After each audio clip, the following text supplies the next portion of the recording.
Salam sepak bola, teman-teman netizen atau warganet yang saya hormati semuanya. Welcome back ke konten terbaru dari channel YouTube Triple B. Dan di konten terbaru hari ini sudah jelas dan pasti saya ingin memberikan analisa dari pertandingan besar di Liga 1 antara Persib Bandung versus Persija Jakarta yang berakhir untuk kemenangan Persib Bandung dengan skor 2-0. Dengan hasil akhir ini teman-teman berarti Persib Bandung untuk sementara berada di peringkat nomor 3 dan merupakan salah satu dari 3 tim yang belum terkalahkan selain Persebaya Surabaya dan juga Borneo FC. Tetapi selisih poin antara Persib Bandung dengan Borneo FC adalah 4 poin. Artinya cukup besar juga selisih poin antara Persib dengan pemuncak klasmen saat ini. Sedangkan bagi Persija Jakarta dengan kekalahan ini berarti mereka gagal meraih kemenangan dalam 2 pertandingan terakhir dan juga tidak bisa mencetak gol karena sebelumnya juga bermain imbang lawan Dewa United dengan skor 0-0. Oleh karena itu, untuk sementara ini Persija Jakarta berada di peringkat nomor 8. Saya memang tidak bisa membuat konten ini semalam ya, setelah pertandingan selesai, karena saya harus siaran pertandingan Liga 1 yang malam tuh, antara Barito Putra versus Borneo FC yang merupakan pertandingan derby Kalimantan yang berakhir dengan hasil imbang 1-1. Jadi baru hari ini saya bisa membuat konten review dari pertandingan besar yang melibatkan 2 klub besar, yaitu Persib Bandung versus Persija Jakarta yang kita semua nantikan setiap musimnya. Dan musim ini, 2 tim ini sudah harus bertemu di awal musim. Dan bagi saya pertandingan berjalan sangat amat menarik. Ada yang namanya jual beli serangan, ada juga begitu banyak pelanggaran yang terjadi, ada banyak kartu kuning, bahkan ada 2 kartu merah. Dan menurut saya ya wasit yang bertugas ya asal Malaysia yang punya lisensi FIFA yang namanya jika tidak salah adalah Muhammad Nazmi, bertugas sangat profesional. Luar biasa wasit ini, dia sangat tegas dan memang harus seperti inilah wasit. Jadi memang pada saat wasit bertugas secara profesional ya dia juga mengambil keputusan dengan baik, memberikan penjelasan kepada para pemain, ya pertandingan akan berjalan secara kondusif. Tetapi sayangnya setelah pertandingan ada sejumlah supporter yang turun ke lapangan. Saya tidak mengatakan semua, tetapi sejumlah supporter. Dan saya pikir seharusnya jangan juga pakai kata supporter ya, karena saya gak yakin si supporter itu yang hadir di dalam stadion untuk menonton pertandingan itu akan merusak suasana. Karena yang namanya supporter itu adalah untuk mendukung tim mereka masing-masing, untuk mencintai tim mereka masing-masing, untuk juga terus memberikan dukungan agar para pemain bermain dengan semangat yang membara. Seperti yang ditunjukkan oleh para pemain Persib Bandung. Ini kan beda total ya, permainan dari Persib dibandingkan permainan mereka sebelumnya lawan Port FC yang mereka kalahkan di pertandingan ACL 2. Ini kan beda banget permainan dari Persib. Dan sebetulnya Persija juga tidak bermain buruk. Ya cuman sayangnya aja pemain mereka tuh Firza Andika sudah mendapatkan kartu merah ya. Jadi itu mengganggulah sedikit banyak rencana permainan mereka. Tetapi yang sangat disayangkan ya kericuan yang terjadi setelah pertandingan. Karena yang saya ikutin pemberitaan ini teman-teman ya, saya jujur ya teman-teman juga boleh ngecek baik di media-media digital dan juga di akun-akun media sosial yang biasa membahas tentang sepak bola, bahkan juga akun-akun media sosial yang biasa membahas tentang politik. Justru mereka memuat postingan tentang kericuan yang terjadi setelah pertandingan ini. Nah artinya yang lebih besar pemberitaannya justru adalah tentang kericuan yang terjadi setelah pertandingan, tetapi bukan tentang perjuangan dari para pemain Persib yang meraih kemenangan yang sangat penting atas Persija Jakarta. Dan saya bingung juga jika memang ada masalah antara supporter dengan manajemen atau juga dengan pihak lain yang terkait dengan manajemen, ya seharusnya bisa diselesaikan di luar lapangan secara baik-baik dengan dialog. Gak bisa caranya memakai kekerasan. Dan jika sudah memakai kekerasan seperti yang saya lihat di cuplikan video, saya melihat cuplikan video kan, saya kan nggak hadir di stadion seperti yang tadi saya katakan. Saya kan harus tugas siaran Liga 1 pertandingan selanjutnya. Tapi jika memang ada memakai kekerasan dan juga tertangkap secara digital, saya pikir harus ada penegakan hukum oleh kepolisian. Harus. Karena itu namanya sudah adanya tindakan kriminal.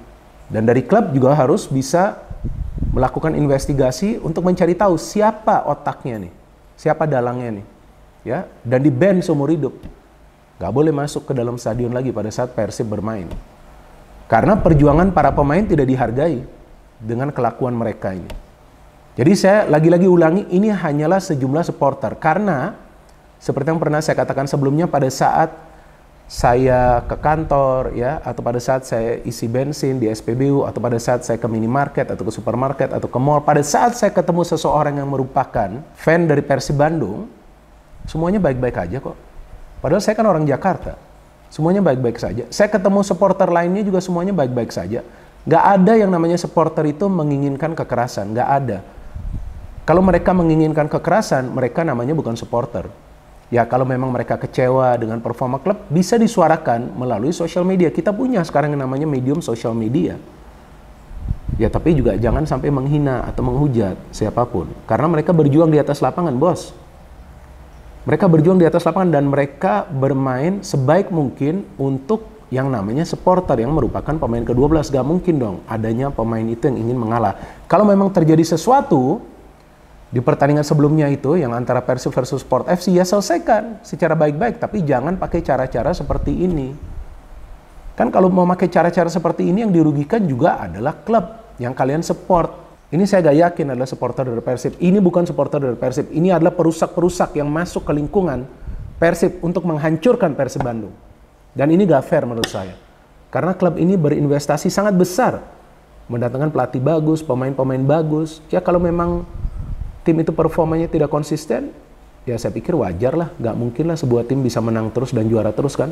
Masalah di dalam hidup kita masing-masing sudah banyak, jangan ditambah lagi. Jadi itu saja pesan yang bisa saya berikan. Ya, tolonglah siapapun itu, supporter dari klub manapun, tertiblah di dalam stadion. Maka itu, saya sekarang mulai berpikir lagi bahwa wajar juga PSSI masih melarang supporter away. Dan lucunya kan ini Persib menang. Bukan seri apalagi kalah, ini Persib menang. Seharusnya kemenangan ini kan dirayakan. Ya, jadi malas juga nih saya ngomong panjang lebar, tapi saya harus memberikan sudut pandang saya karena banyak sekali di antara teman-teman yang menanyakannya. Nah, sekarang kembali ke pertandingan. Nah, ini pertandingan yang seru karena Persija juga berani bermain menyerang dan memang sebelumnya Persib kalah lawan Port FC karena memang Boyan Hodak tidak langsung menurunkan Maklok, Tyron dan juga Ciro. Artinya, ya dia juga masih memikirkan pertandingan lawan Persija. Ini kan ada pertandingan lawan rival. Ya, pasti Boyan Hodak ingin agar Persib ini meraih kemenangan dan kemenangan secara meyakinkan. Jadi saya melihat bahwa Boyan Hodak kali ini menurunkan memang pemain-pemain pilarnya walaupun memang David da Silva tidak bisa turun. Dan di pertandingan kemarin saya bisa melihat partnership atau kerjasama antara Ciro dengan Dimas Derajat berjalan sangat baik. Dua mantan pemain Persikabo ini bisa bertukaran passing. Nah itu sangat penting karena itu yang biasa dilakukan antara Ciro dengan David. Sedangkan Persija jelas mereka kehilangan sosok dari Ramon Bueno. Bueno ini adalah otak permainan dari Persija. Walaupun pemain ini tidak punya kecepatan, tapi passing-passingnya itu akurat, dia bisa mengatur tempo. Persija berani bermain terbuka. Bahkan Firza, Witan, Rio, mereka berani menyerang. Gayos, semuanya ikut menyerang. Tapi mana final pass-nya, mana crossing-crossing yang akurat? Cuma 2 atau 3 kali, gak banyak. Nah itulah yang menyulitkan Persija untuk mencetak gol. Jadi jangan juga cuma salahkan striker Persija yang tidak bisa melakukan finishing. Tapi chances dari Persija itu yang berbahaya gak banyak di setiap pertandingan. Ya gimana caranya Gustavo bisa mencetak gol lagi. Dia kan mencetak gol di pertandingan pertama saja kan lawan Barito. Karena dia mendapatkan itu yang namanya feeding bola. Kalau striker gak dapat bola, sulit dia mencetak gol. Jadi Gustavo pun harus turun ke second line. Nah ini yang mengganggu juga irama permainan dari Persija. Tapi kemudian sangat disayangkan Firza mendapatkan kartu merah. Sebelumnya dia telah mendapatkan kartu kuning. Jadi pemain pun sekarang ini harus berhati-hati. Ya, pada saat sudah mendapatkan kartu kuning, buat apa lagi melakukan pelanggaran yang nggak perlu kepada Beckham gitu kan? Ada gerakan tangannya. Ya walaupun mungkin kita menilai gak keras atau ya itu pelanggaran yang soft, mungkin jika kita mengira seperti itu, tapi ya ada gerakan tangannya. Ya wajar dia mendapatkan kartu kuning kedua. Wasit tegas sekali. Nah setelah Firza dapat kartu merah, nah di sana kita melihat Persija udah gak bisa nyerang lagi dari sebelah kiri. Padahal inti kekuatan Persija itu sebetulnya bukan di kanan bos, tapi di kiri. Karena di kiri itu adanya Rio dan juga Firza. Firza bisa memberikan crossing, bisa backup Rio, Rio bisa meliak-liuk pergerakannya. Maka itu serangan Persija mulai berkurang. Sedangkan Persib yang tahu Persija bermain dengan 10 pemain langsung nyerang memberikan bola ke ruang pertahanan Persija untuk menciptakan kepanikan. Maka itu kemudian Dimas dan juga Ciro bisa melakukan pertukaran passing tapi gak nyampe bola pantulan dari Ferrari yang pada saat para pemain Persija tampak panik bisa dia sambut, dia hantam dengan power. Ya, dengan shooting keras dengan kaki kanannya, padahal Eduardo sudah coba untuk menepis tapi bola tetap menjebol gawang dari Eduardo. Nah, Babak kedua, saya melihat Persija mulai menaikkan tempo. Rio Fahmi masuk kan. Nah, Rio Fahmi ini memberikan bala bantuan lah untuk menyerang pada saat Persija itu membangun serangan. Karena Rio Fahmi juga cukup baik lah crossing-crossingnya kan. Jadi saya melihat masuknya Rio Fahmi ini juga sedikit banyak mengganggu serangan dari Persija Jakarta. Nah, ini dia kan. Dia masuk di menit keberapa nih, biar saya gak salah. Oh, dia sudah masuk di menit ke-33 ternyata ya, menggantikan Rio Matsumura ini karena kebutuhan taktik ya. Nah, jadi Rio Fahmi ini memang pemain yang penting. Kemudian saya melihat memasuki Raka juga bagus nih. Raka ini babak kedua ya sebelum pertandingan berakhir, dan juga ada masuknya Rayhan Hanan dan juga Simic. Hanif Simic sih saya gak ngerti ya. Dia kayaknya udah kehilangan touch-nya lah. Udah sulit banget dia mendapatkan peluang. Bahkan tapi yang lebih menarik dari Boyan Hodak, saya harus melihat dong catatan saya. Kalau nggak kan saya mana ingat, saya mana hafal semuanya. Ini juga saya posting di akun IG saya bahwa pada saat kemudian McLeod mendapatkan kartu merah kan. Nah, McLeod juga seharusnya nggak perlu tuh mengangkat kaki terlalu tinggi kepada Gayos. Memang dia coba untuk menghentikan gerakan Gayos memutar badan untuk merancang sebuah serangan. Buat apa dia mengangkat kaki terlalu tinggi? Karena sekarang ada yang namanya VAR. Hati-hati. Dan ternyata dari cek VAR, ya kelihatan McLeod melakukan pelanggaran yang tergolong keras sehingga dia mendapatkan kartu merah langsung. Nah, setelah itu Rahmat Irianto masuk menggantikan Beckham Putra. Jadi Persib memerlukan tambahan pemain di tengah karena Persija tuh mulai unggul pemain di tengah. Ya, karena di sana kita melihat serangan Persija lebih banyak terstruktur dari tengah walaupun mereka tidak bisa banyak melakukan kombinasi passing di tengah, tapi cepat berikan bola ke depan. Nah, baru kemudian yang saya kaget bahwa Boyan Hodak menarik keluar Dimas Derajat yang mencetak gol dan menarik keluar Ciro Alves. Saya pikir dia akan memainkan pemain yang lebih defensif, kan masih ada Robby Darwis juga ya di bangku cadangan ya. Masih ada Robby Darwis juga, masih ada Victor, tapi Victor gak dimasukin, Robby Darwis gak dimasukin, Rezaldi gak dimasukin. Ternyata dia masukin Rian Kurnia dan Melson Lima yang kita tahu performanya belum bagus, dan Rian Kurnia. Ini saya kaget, tapi ternyata dengan dua pemain ini masuk, dua pemain fresh, mereka dua kan punya skill tinggi. Ya memang ada counter strategi dari Penny yang memainkan Rayhan Hanan dan juga Raka, bagus. Dua pemain yang kreatif juga, tapi dengan memainkan dua pemain di depan yang lebih segar, nah inilah memberikan tambahan tenaga bagi Persib pada saat menyerang, dan betul. Tidak membutuhkan waktu lama, kemudian Rian Kurnia bisa mencetak gol setelah Lima memberikan umpan terobosan. Karena para pemain Persija terpancing dengan permainan middle block dari Persib Bandung, mereka lebih banyak menyerang. Sehingga ruang pertahanan mereka terbuka. What a finish.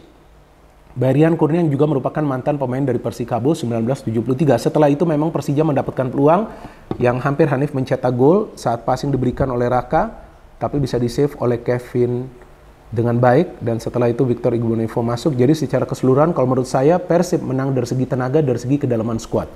Jadi pada saat Boyan Hodak melakukan pergantian pemain, dua pemain penggantinya bisa memberikan kontribusi, sedangkan Persija pada saat Penny melakukan pergantian pemain yang hanya bisa memberikan kontribusi itu menurut saya adalah Raka. Raka mainnya stabil banget, bagus banget ya.